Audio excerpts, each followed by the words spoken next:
आध्यात्मिक जीवन किसको कहते हैं? मेरा अनुभव वो बहती जीवन की धारा की पल में से जब मेरे में अनुभवों की धारा बहने लगी थी, ऐसे पलों के दृश्य का आनंद जुगों की तरह विशाल हो जाता है। जब मैंने ये जाना तो मेरे में एक गहरे रोमांस का समय बहना शुरू हो गया, जिसको मेरा अस्तित्व आध्यात्मिक जीवन मानता है। आध्यात्मिक जीवन की शुरुआत कैसे हुई? मेरा अनुभव अब मुझको वो कहानी याद आने लगी, सोच के घने जंगलों में से जब मैंने खुद को पथहीन देखा था। उस पल की एक सोच ने चुपके से मुझको मेरे एक जन्म की कहानी सुना दी थी। आज भी मेरे में वो किसी युग का पल जीवंत है, जब उस पल में मुझको कहा था कि मेरी तरफ सोच समझ के आना, फिर तेरा वापस जाने को दिल नहीं करेगा।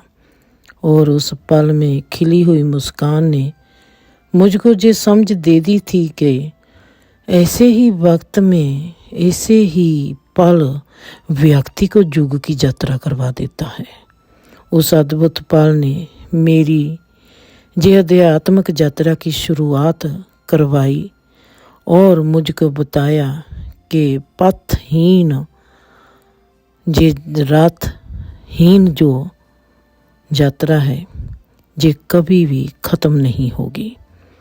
क्या आध्यात्मिक जीवन की यात्रा रहस्य से भरी है?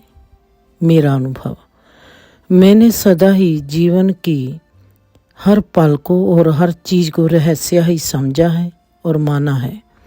गहरे रहस्य उस वक्त शुरू होते हैं जब मैंने पहली बार मेरे ही दर्द को रुक जाने के लिए कहा था कि रुक जाओ, मेरे को कभी छूना मत। अगर आज तुमने मुझको छू लिया तो खुद के अस्तित्व को गवा लोगे, क्योंकि आज मैं प्यार हूँ और मेरा प्यार आपका शिकार कर डालेगा। आप बच नहीं पाओगे। दर्द को रोकना ही मुझको वक्त के पार ले गया और मैं चुप के याम में प्रवेश हो गई, जहाँ से शुरू होगी वो यात्रा जिसने मेरे बीते वक्त को भी रहस्य में बदल डाला। चुप याम में सबसे पहला सबक मुझको यही मिला था कि कोई फ़र्क नहीं पड़ता तुम कहीं भी चले जाओ और तुम क्या करते हो और तुम कहाँ जाते हो। मैं युगों तीक की योग्यता को रखता हूँ, चाहे मैं सिर्फ एक पल हूँ जो आज तेरे को जहाँ पर लेके आया है। तब मेरी समझ में आ गया था कि ये तमाम जीवन सच में ही एक रहस्य है। क्या आध्यात्मिक जीवन की कोई परिभाषा है? मेरा अनुभव, जब मैंने इस रहस्य भरे याम में प्रवेश किया था तो और भी गहरे में मैं रुक गई। मेरा रुकना सिर्फ मन का ही नहीं था, शरीर का भी था।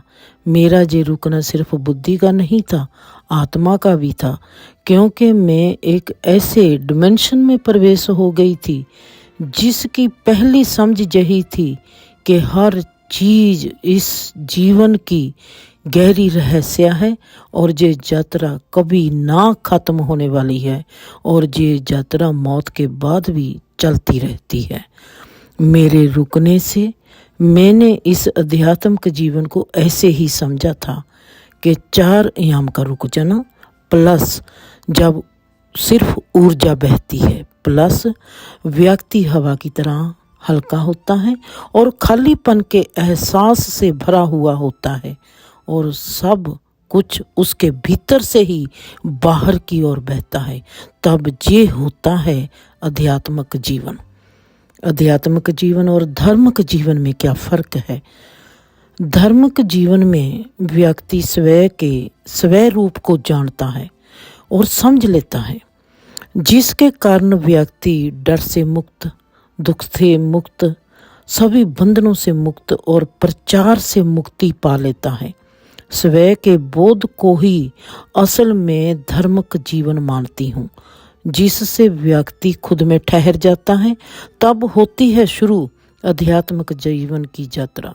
और आध्यात्मिक जीवन वो जीवन है जो पूर्ण आजादी होती है, खुद के अस्तित्व का अंत और असलियत में जीने की क्षमता का नाम होता है आध्यात्मिक जीवन।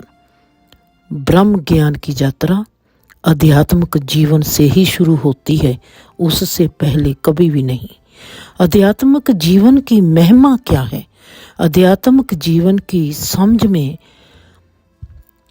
आध्यात्मिक व्यक्ति की समझ में वो रमज आ जाती है, जीवन को बिना संघर्ष के कैसे जिया जा सकता है और कैसे जीने की कला बना के व्यक्ति हंसता हुआ जीवन को जी सकता है, और कैसे रोगों से मुक्त, बंधनों से मुक्त, तनाव से मुक्त, सीमाओं से मुक्त हुआ जा सकता है।